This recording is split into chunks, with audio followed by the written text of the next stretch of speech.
Halo guys, selamat pagi. Masih bersama aku Bang Fat. Hari ini kita ada di Telukan. Assalamualaikum.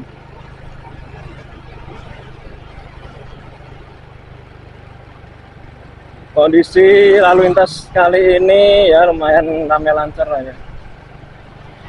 Oke, sambil riding santai kita ngobrolin tentang yang lagi rame di Twitter, lagi trending juga ya. Itu tentang plagiarisme skripsi yang dilakukan sama alumni Universitas Jember ya.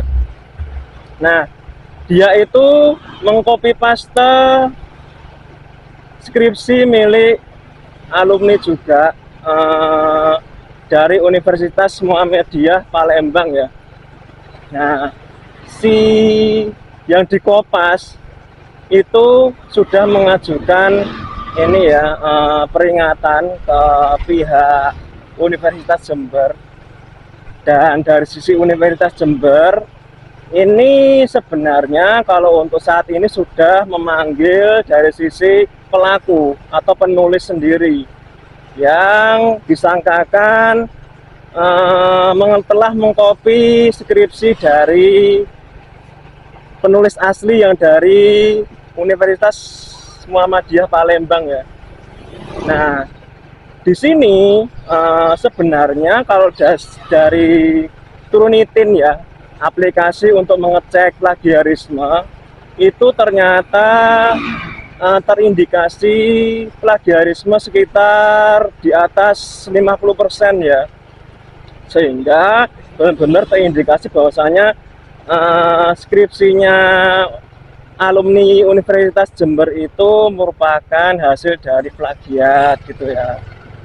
Nah, di sini kan tentunya pihak penulis asli ini kan dirugikan, sehingga dipanggillah si pelaku plagiat ini ya. Nah, kalau dalihnya sendiri kan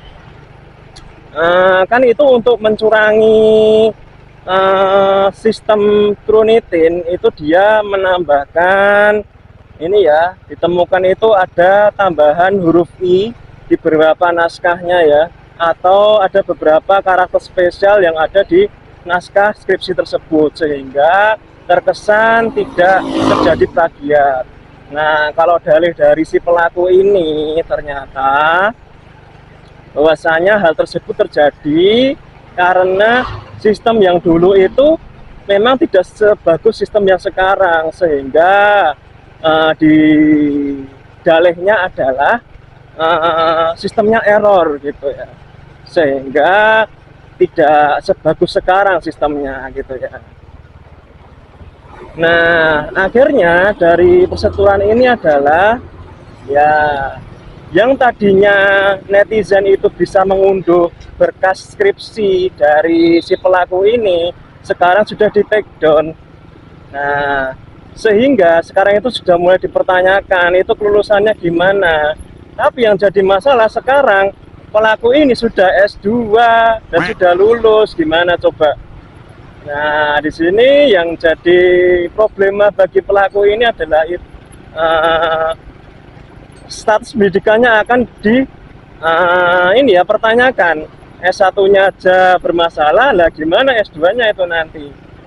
Nah, sehingga nanti akan ada sanksi-sanksi yang harus diterima sama sang pelaku.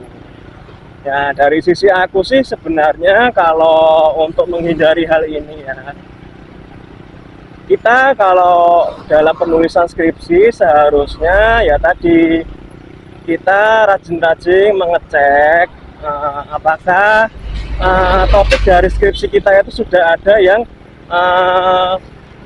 membuat apa belum, apalagi dari sisi ini ya, penulisan setiap kata-katanya. Aku itu pernah ini dikasih saran kalau dulu-dulu ya pas pembuatan skripsi maupun tesis, dari sisi topik sama nggak apa-apa, tapi yang membedakan adalah ini objek penelitiannya. Nah, kan bisa beda kan. Katakanlah kalau untuk IT kan ada algoritma, bisa algoritma A, tapi untuk mengatasi masalah dari suatu objek X, Y, Z, kan banyak banget kan parameter di situ, sehingga bisa dibedakan antara satu skripsi dengan skripsi yang lainnya. Ya kita harus bijak guys dalam menentukan referensi juga. Jangan karena kita pengen segera selesai kuliah, kita langsung copy paste. Istilahnya kalau di Jawa itu ndandake skripsi gitu ya. Dibuatin orang, dan orang ini karena cuma buatin, ya udah dia nggak merasa punya tanggung jawab, dia kopas saja dari mana gitu ya. Nah, yang rugi adalah kita sendiri, karena better semua itu original karya kita sendiri. Ya, semoga aja kita sebagai akademisi atau orang yang sedang menulis skripsi atau karya ilmiah tetap menjaga yang namanya etika dalam penulisan suatu karya ilmiah.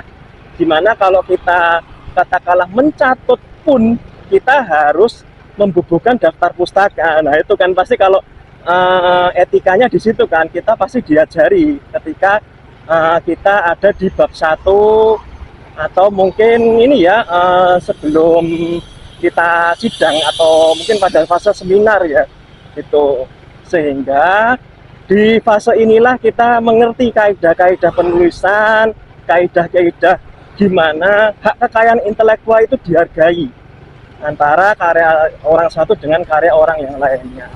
Oke, itu aja guys speak up untuk hari ini. See you untuk next video. Thank you.